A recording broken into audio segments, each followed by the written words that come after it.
প্রতীক্ষার পর ঢাকা সিরাজগঞ্জ প্রকল্পের মাধ্যমে ঘুচতে যাচ্ছে উত্তরের মানুষের দীর্ঘদিনের দুঃখ।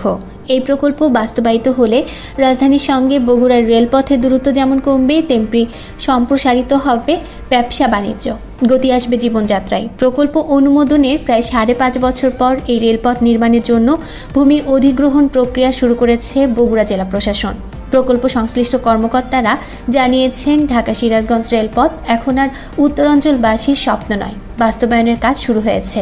আগামী বছরের শুরুতেই নির্মাণ কাজ শুরু হবে।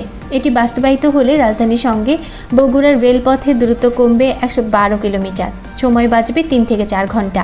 জেলা প্রশাসন জানিয়েছে, ইতিমধ্যে জমি অধিগ্রহণের প্রস্তাব সংবলিত 4 ধারার নোটিশ ভূমি মালিকদের কাছে পাঠানো হয়েছে। পাশের জেলা সিরাজগঞ্জেও জমি মালিকের নামে নোটিশ প্রস্তুতের কাজ চলছে।